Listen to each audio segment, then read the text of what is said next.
할렐루야.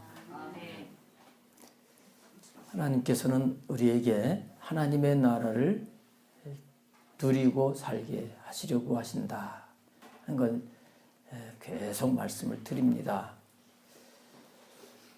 우리가 하나님의 나라의 삶을 살면 하나님 나라가 누려지게 돼 있어요.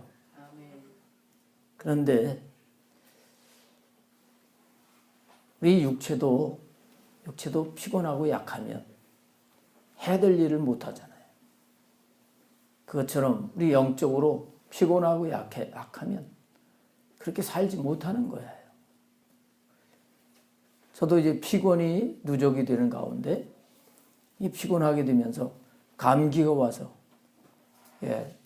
굉장히 오랫동안 저를 고통스럽게 했습니다.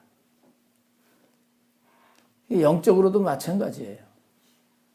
우리가 피곤하고 연약하면 이럴 때 공격이 오는 거예요. 뭐가 공격을 하느냐? 오늘 말씀 가운데 17절 거기 보면 아말렉에 대한 말씀이 나오고 있습니다. 이 앞에 부분은 쭉 하나님이 이런저런 가나안 땅에 들어가게 되면 이제 법을 말씀을 하시는 가운데 여기 지금 아말렉에 대한 말씀을 갑자기 하시는데 이 아말렉이라고 하는 걸 우리가 잘 이해를 해야 됩니다. 이 아말렉을 말씀을 하시는데 이걸 기억하라고 하셔요. 언제 너희는 애굽에서 나오는 길에 아말렉이 네게 행한 일을 기억하라. 가나안 땅에 들어가도 아말렉이 쳐들어올 수 있다는 거예요? 있다는 거예요? 있다는 거잖아요. 애굽에서 나오는 길, 광야에서 아말렉이 쳐들어왔지요? 출애굽기 17장에 보면. 근데 그때 쳐들어왔을 때 그때가 어떤 상태였느냐? 18절에 곧 그들이 너를 길에서 만나 내가 피곤할 때에 내 뒤에서 떨어진 약한 자들을 쳤고 하나님을 두려워하지 아니하였느니라 이렇게 말씀을 합니다. 피곤할 때에 피곤하면 약해지죠. 피곤할 때에 특별히 약한 자들을 아말렉이 쳤다. 그리고 하나님을 두려워하지 않았다. 가나안 땅에서도 이렇게 아말렉이 피곤할 때에 쳐들어와서 약한 자를 공격할 수 있다. 이렇게 말씀을 하시는 겁니다. 그러면서 이제 그 19절 말씀에 보면은 이 아말렉이라고 하는 것은 아예 천하에서 그 아말렉에 대한 기억은 지워버려라. 개역성경에는 아말렉의 이름을 천하에서 도말할지니라 이렇게 되어 있었어요. 아주 아말렉이라고 하는 것은 싹 없애버려야 된다. 그런 말씀입니다. 전에 아말렉에 대해서 말씀을 드린 적이 있습니다만은 다시 또 이제 시간이 흘렀으니까 또 잊어버렸잖아요. 그죠? 예. 그런데 아멘하는 걸 그렇게 잘하는 게 아니에요. 잊어버린 걸. 자, 이 아말렉의 족보를 찾아가면 아말렉은 에서의 손자입니다. 창세기 36장에 나와요. 에서의 손자인데 이 아말렉이 어떻게 태어나냐면 에서의 아들이 이방 여인을 첩으로 들여가지고 낳은 아들이 아말렉이에요. 에서와 야곱은 이삭의 아들이죠. 이삭은 하나님의 약속을 따라서 아브라함의 자녀로 태어났습니다. 근데 그 이삭을 통해서 에서와 야곱이 태어나는데 야곱이 약속의 자녀가 되고 에서는 약속의 자녀가 되지 못합니다. 야곱은 이삭에게 장자권을 받아가지고 계속 약속을 이루어가는 이런 영적인 맥을 이루어가는데 에서는 거기에서 끊어지는 거예요. 이걸 가지고 신학적인 용어로 유기된 백성이다 이런 표현을 하는 겁니다. 영적으로 그럼 에서는 뭘 의미하느냐? 야곱은 영을 의미하고 에서는 육신을 의미하는 거예요. 이거의 뿌리, 이거의 이 에서의 모습이 아말렉으로 쳐들어온다 그 말이에요. 여러분 우리가 영적으로 피곤하고 영적으로 약해지게 되면 아말렉이 공격을 하는 것을 알아야 됩니다. 아말렉이 공격을 해요. 그래서 하나님을 두려워하지 않고 그럼 막 육신으로 살게 만든다 그 말입니다. 이게 말씀을 다 알긴 알아도 삶의 현장 속에서 우리가 약해지게 되면 그 말씀대로 살지 못하고 육신으로 살기가 쉬운 거예요. 그래서 우리는 늘 영적으로 강건해야 됩니다. 설령 우리의 몸이 약할지라도 우리는 영적으로는 강해야 됩니다. 깨어 있어야 됩니다. 생생해야 돼요. 생생.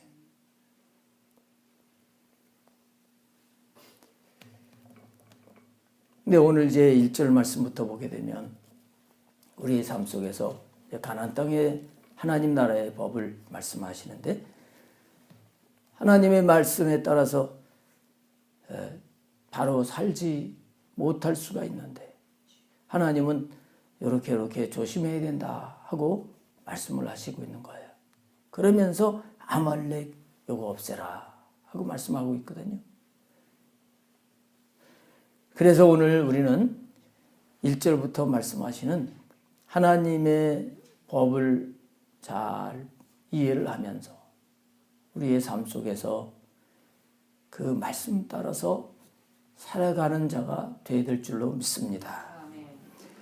1절부터 3절 말씀에 보게 되면 여기 재판을 해가지고 벌을 주는 말씀을 하시고 있습니다.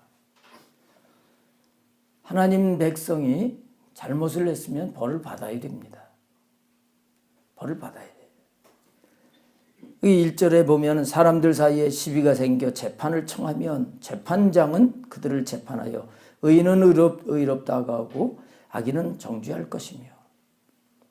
가나안 땅 들어왔으니까 이제 뭐 하나님 나라 들어왔으니까 그냥 뭐 잘못해도 좋고 잘해도 좋고 아닙니다. 아닙니다. 우리가 영적으로 성장했다고 무조건 봐주고 그러는 게 아닙니다. 우리는 의인은 의롭다고 하고 악은 악이다고 얘기할 수 있어야 됩니다. 분별이 분명히 돼야 되는 것입니다. 무조건 은혜라고 해서 잘못하는 걸 무조건 그냥 봐주는 게 그게 하나님 나라가 아닙니다. 하나님의 나라가 되기 위해서는 죄와 마귀가 없어져야 돼요. 그래야 하나님의 나라가 되는 겁니다. 근데 이것을 오해를 해가지고 잘못한 걸 그냥 무조건 봐주는 걸 잘하는 줄 알아요. 그렇지 않습니다. 그 2절에 더 보시면 악인에게 태형이 합당하면 재판장은 그를 엎드리게 하고 그 앞에서 그의 죄에 따라 수를 맞추어 때리게 하라 그러죠.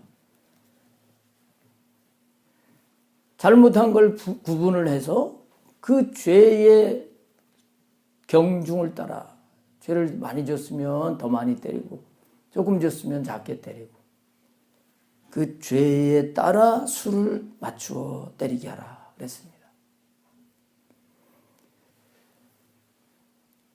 하나님의 나라에서 죄를 지면 징계를 받는 것을 알아야 됩니다. 징계를 받는 걸 알아야 돼요. 자녀가 잘못했을 때 무조건 잘못했는데도 봐주는 게 그게 사랑이에요? 그게 사랑이 아닙니다. 어느 공동체든지 잘못하는 그 사람에 대해서는 벌을 줘야지 돼요. 그러지 않고 잘못하는데도 그냥 놔두고 그러면 그 공동체는 형성이 될 수 없습니다. 무너집니다. 가정에서도 잘못한 건 잘못했다고 할 수가 있어야 됩니다. 그리고 징계할 수가 있어야 되고요. 교회에서는 어떨까요? 교회에서 잘못할 때 그냥 무조건 봐줘야 되는가요? 아니죠. 잘못한 부분에 대해서 건징을 하라. 성경은 그렇게 말씀을 하고 있습니다. 징계를 해야 된다. 근데 오늘날 교회가 이 건징이 없어져서 교회가 무너지고 있다. 이렇게 말하는 분이 있어요. 교회에 건징이 없어졌다. 초기 교회는 잘못하면 그냥 혼내주고 벌을 받고 그랬습니다. 교회 직분을 받은 사람이 잘못하면 당장 회의를 해가지고 직분을 박탈하고요. 초기 교회는 그랬어요. 직분자가 잘못하면 교회 앞, 청중 앞으로 끌어내서 그 잘못을 공개적으로 회개하게 하고 이렇게 했었어요. 근데 지금은 그러지를 않아요. 예, 그렇게 하면 여기만 교회야 다른 데도 많은데 그러고 가버립니다. 이러다 보니까 잘못하는 것도 내버려 두니까 제대로 하나님의 말씀대로 살지 못하게 되는 거예요.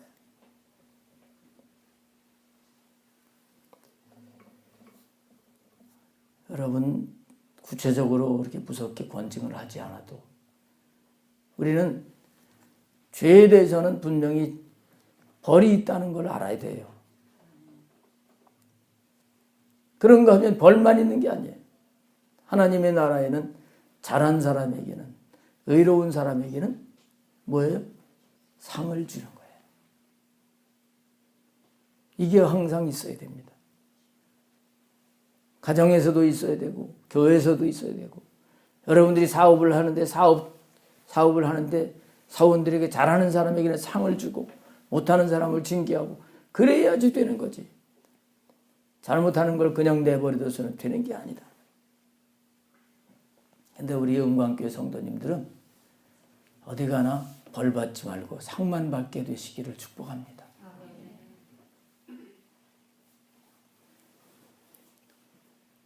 하나님이 말씀하시는 그게 원하시는 거예요. 가나안 땅에 들어가서 벌 받지 말게 하시려고 잘못한 자에게는 태형, 이건 엎드리게 하고서 곤장을 친다 그러잖아요. 태형을 하라는 거예요. 태형.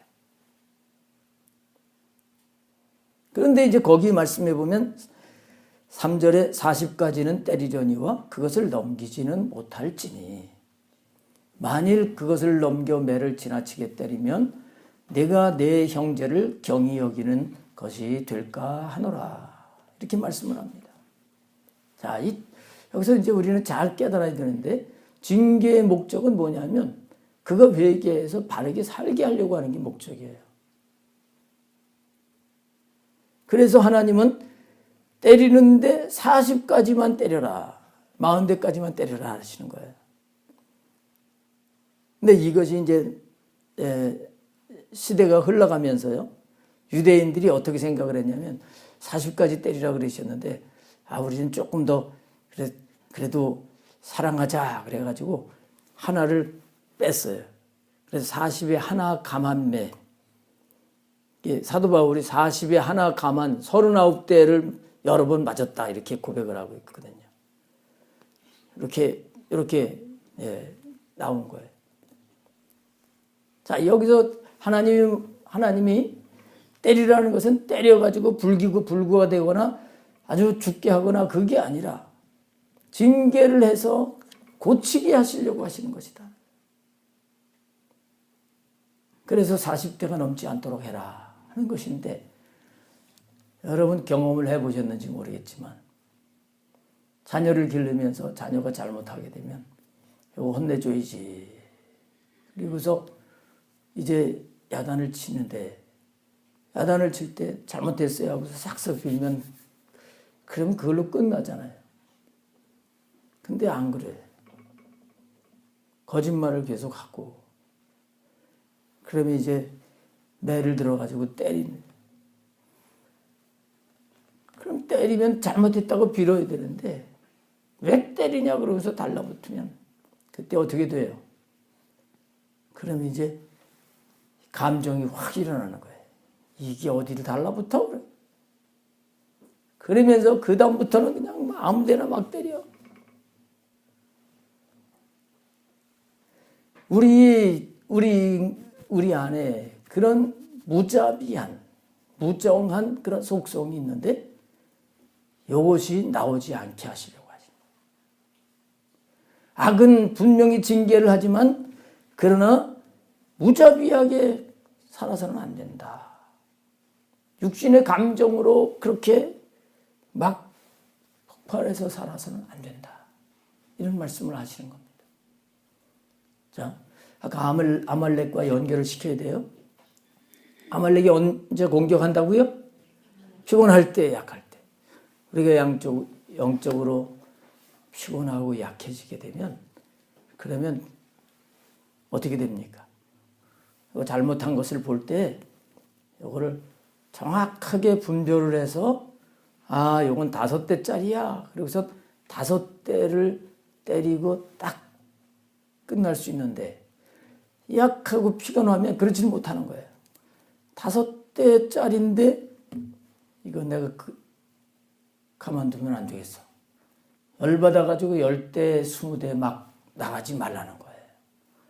그거는 법을 어기는 거예요. 이해가 되시죠? 근데 우리 삶 속에서 이런 삶이 있다는 거예요. 육신의 감정이 나와서 하나님이 원하시는 의도를 넘어서기가 쉬운 거예요. 그렇게 되지 않도록 우리는 늘 영적으로 피곤하지 않게 강건함을 유지해야 될 줄로 믿습니다. 그 다음에 이어지는 말씀 4절 말씀은 딱 한 절이 하나의 주제인데요. 곡식 떠는 소에게 망을 씌우지 말지니라. 하나님은 짐승에게까지 자비를 베풀라고 하시는 거예요. 곡식을 떠는 거 일을 시키는 거죠. 힘들게 짐승을 가축을 일을 시키면서 망을 씌우게 되면 먹질 못하는 건데 일을 시키면 먹게 해라. 그런 말씀입니다. 이 말씀을 신약에도 인용을 해가지고 주님을 위해서 일하는 자들이 하나님이 다 살게 하실 것이다. 그런 말씀을 하셨어요. 짐승에게까지도 하나님은 자비를 베풀라고 하시는 건데 하물며 우리가 하나님의 자녀들에게 자비를 베풀어야 되는 것은 너무나 당연한 거예요. 그렇죠? 제가 어제 어떤 분이 저에게 상담을 하면서 얘기하는 걸 들었어요. 그분이 요양보호사 일을 하시는 분인데 우리 교회 성도님이 아닙니다. 근데 그분이 직장을 옮겼대요. 새로 옮긴 직장에 가보니까 한 달을 일을 했는데 급여를 안 준다는 거예요. 알아보니까 다른 사람들도 다 급여를 안 주고 그리고 거기 그 병원 원장님이 하는 얘기가 우리 병원은 한 달 반치의 급여는 깔아놓는다. 그런다는 거예요. 깔아놓는다. 그게 뭔지 이해가 되시나요? 한 달 일을 했으면 한 달 급여를 바로 주는 게 아니라 한 달 반치를 안 준다는 거예요. 안 준다. 그리고 이제 한 7개월, 8개월쯤 되게 되면 막 잔소리도 하고 이렇게 막 해가지고 그 병원을 나가게 한다. 그런 소문이 있대요. 왜 그럴까요? 1년을 하게 되면 퇴직금이 있어요. 그 퇴직금을 주게 되잖아요. 1년을 넘으면. 그런 계산을 하는 것이 아마 보여지는 모양이에요. 거기서 일하는 분들에게. 근데 안타까운 것은 그 병원의 그 원장님이 교회를 다닌다네요. 자, 이거는 하나님 법에 따라 사는 게 아니에요. 안타까운 일이에요. 그런 삶을 살면서 하나님을 만나가지고 하나님 나라를 경험하고 하나님과 교제해서 하나님의 뜻을 이루어 드릴 수 있을까요? 그럴 수 없죠.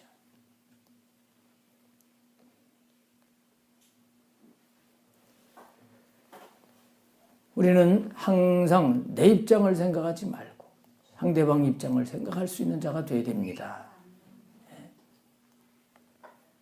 상대방의 피해가지 않도록 사는 삶이 되어야 되는 거예요. 자, 그 다음에 이어지는 말씀도 같은 맥락이에요. 5절부터 쭉 10절 말씀까지 이 결혼에 대한 말씀인데 이걸 가지고 계대 결혼법이라고 합니다. 이 계대 결혼법은 신약 예수님 시대 때도 거기 말씀이 나온 부분이 있습니다. 계대 결혼법이라고 하는 건 뭐냐 하면 세 형제가 있는데 첫째가 맏아들이 먼저 결혼을 했어요. 근데 맏아들이 자식도 못 낳고 죽은 거예요. 이럴 때 그 형수가 혼자가 되잖아요. 그죠? 자식도 없고. 그러면 어떻게 해야 되느냐? 둘째가 형수하고 같이 살아야 돼요. 살아서 자녀를 낳고 첫 번째 나오면 그건 형님 아들로 이렇게 호적에 올리고 그 다음에 둘째를 낳으면 자기 아들 되고 이렇게. 이게 계대결혼법이에요. 왜 하나님이 이런 법을 주셨냐 하면 형제의 가문이 계속 이어가도록 또 가나안 땅에 들어가서는 땅을 기업으로 분배를 받잖아요. 가나안 땅. 그 땅을 보존을 하게 하시려고요. 이런 법을 제정을 하시는 거예요. 그런가 하면 그 첫째 아들하고 결혼했는데 자식 낳지 못하고 죽었다. 그 사람들이 결혼을 하지 않으려고 하게 되면 다시 결혼을 하려고 하다 보면 이방인하고 결혼할 수도 있는 거예요. 그래서 하나님의 백성이 이방인과 결혼하지 가는 것을 막기 위해서 하나님이 이런 법을 정하신 거고. 더 중요한 게 있어요. 그게 뭐냐면 이 홀로 된 여인을 돌보기 위한 얼마나 딱해요. 이 딱한 처지가 된 이 여인을 돌보기 위한 사회보장책으로 하나님께서는 계대결혼법을 만들어 주신 거예요. 근데 여기 이제 내용을 읽어보게 되면 근데 둘째 아들이 나 형수하고 살기 싫다. 나는 처녀하고 결혼을 해가지고 그렇게 살겠다. 이렇게 나올 수도 있잖아요. 이럴 때는 이제 어떻게 하느냐. 성읍의 장로들을 다 불러다가 그 둘째 데리고 가가지고 형수가 시동생 결혼을 안 하겠다고 하는 시동생 신발을 벗겨. 그리고 얼굴에다 침을 뱉은.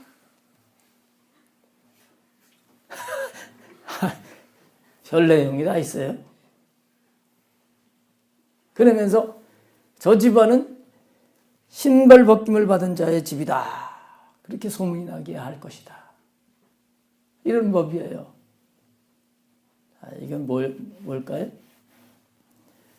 자, 딱한 처지가 된 걸 이해하고 희생을 해야죠.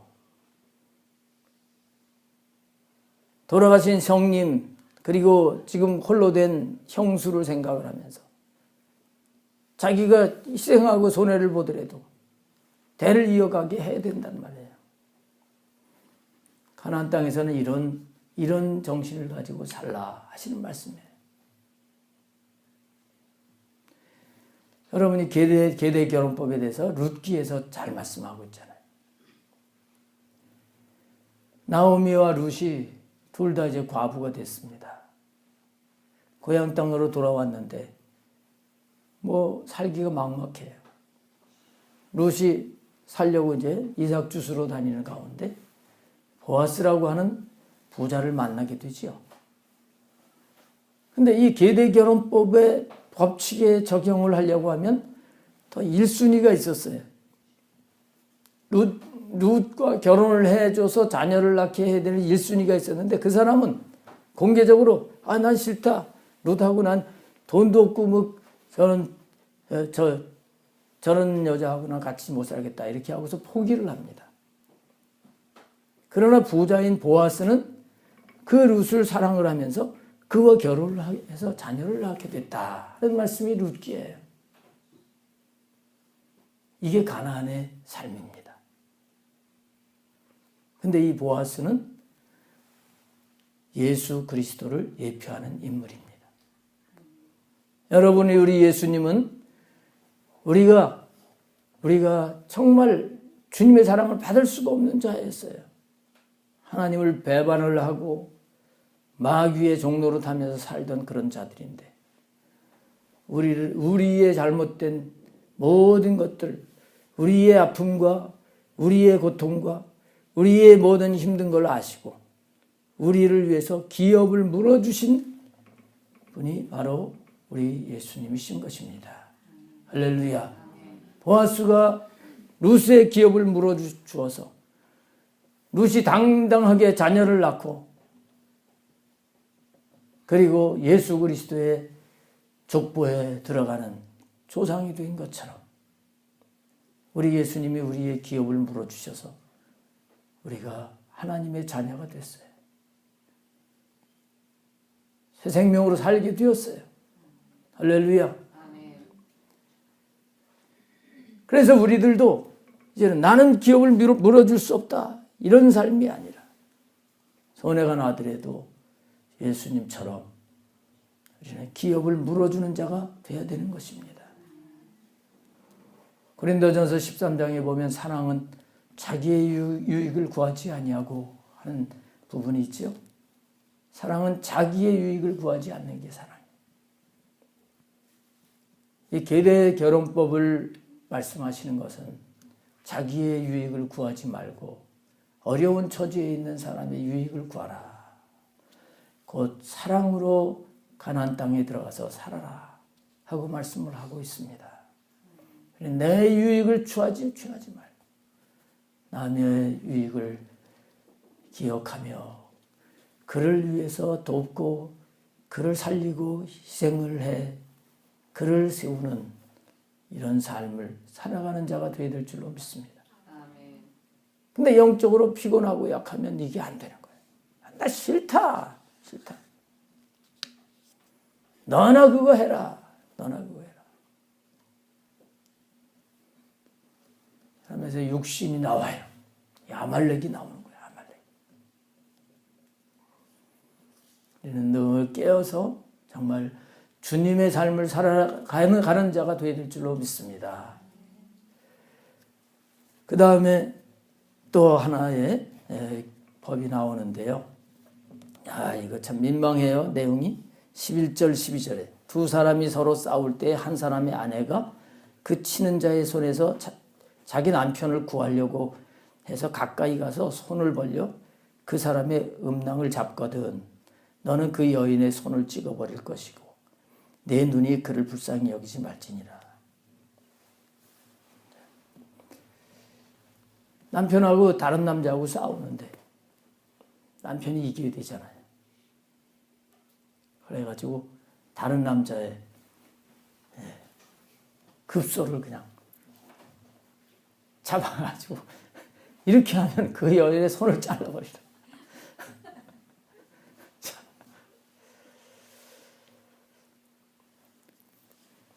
이게 무슨 말씀일까요? 첫째는 하나님은 종족이 번성하기를 원하시는 거예요. 종족이 번성. 생식 능력이 없어지게 되면 안 되기 때문에 그래서 이런 부분을 말씀을 하시는 것이라 이렇게 볼 수가 있습니다. 그 다음에는 여기 지금 이 여인의 행동은 하나님 나라의 백성의 그 행동이 아니잖아요. 자기 남편만 생각을 하지. 그 남편은 어떻게 되라는 거예요? 예? 그 사람의 아내는 어떻게 되라는 거예요? 그렇잖아요. 그죠? 여러분, 우리 하나님 백성들은 아무리 다급한 상황이라고 할지라도 우리가 나는 하나님의 백성이다 하고 품위를 지킬 수 있는 자가 되어야 돼요. 절제할 수 있는 자가 되어야 돼요. 인내할 수 있는 자가 되어야 돼요. 그러면서 내가 소중하면 다른 사람도 소중한 것을 알고 살아야 되는 겁니다. 여러분, 아무리 다급해도 급소는 치지 마세요.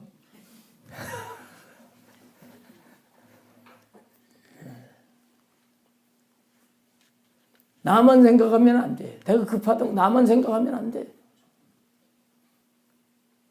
그런데 우리가 영적으로 피곤하면 남은 생각을 안 해. 남이 지금 뭐 자식을 낳든 못 낳든 그건 상관은 안 해. 그냥 급소고 뭐고 그냥 나만 살겠다. 이렇게 될 때 하나님의 법을 어기는 그런 삶이 되는 거예요. 언제나 우리는 하나님의 백성다운 품위를 지키는 자가 되어야 돼요. 근데 마지막입니다. 13절부터는 이제 너는 네 주머니에 두 종류의 저울추 곧 큰 것과 작은 것을 넣지 말 것이며 내 집에 두 종류의 되를 두지 말아라. 공정한 저울추와 공정한 되를 둬라. 이렇게 말씀을 합니다. 옛날에 이제 저울을 가지고 이제 이렇게 사고 팔고 할 때 그때예요. 저울추가 하나여야 팔 때도 똑같은 양이고 살 때도 똑같은 양이잖아요. 근데 그 저울추를 돌멩이 이제 하나는 큰 거 하나는 작은 걸 주머니 양쪽에 두는 거예요. 그래가지고 내가 다른 사람이 물건을 살 때는 이게 양이 작게 달리게 추를 큰 거를 사용하라. 팔 때는 또 많이 반대인가요? 반대네. 살 때는 많이 내가 그 양을 살 수 있게 추를 바꾸는 거예요. 팔 때는 조금 달리게 바꾸고. 뒷박도 뭔지 아시죠? 이거 양을 재는 거고 추는 무게를 대하는 건데. 뒷박도 그 전에 보면은 한 대짜리가 있고 두 대짜리가 있고 그 다음에 한 말 10대가 들어가는 한 말짜리가 있었잖아요. 근데 이 뒷박도 뭐 이렇게 규격이 있지만 자기가 짜서 만들 수 있잖아요. 이게 나무로 짜가지고. 이게 두 개를 가지고 있다가 살 때는 큰 거를 싹 내가지고 해가지고 한 대박, 두 대박 사고 팔 때는 작은 거로. 이러면 그 이익이 납니다 말이에요. 그러지 말고 공정한 추, 공정한 대박을 사용해라. 하나님 이렇게 말씀하는 거예요. 그 추가 하나가 되어야 된다. 그런 말씀이에요. 우리 하나님의 백성들은 어떤 상황에서도요, 불의한 수단으로 부를 축적하려고 해서는 안 됩니다. 요즘은 뭐 대박 같은 거 그런 거 잘 사용을 하지 않지만 요즘은 계량기 사용하잖아요. 계량기. 얼마 전에 어떤 아파트에서 난방비를 하나도 안 낸 영원이 나온 그런 집들이 많이 있는 그런 뉴스가 나왔었어요. 영원 나온 사람들 가운데 믿는 사람이 있는지 모르겠습니다. 자, 분명히 내가 보일러를 틀었는데 근데 그 가스 요금이 하나도 안 나왔다. 그러면 어때요? 가만히 있어야죠. 네? 가만히 있어야지. 야, 좋다.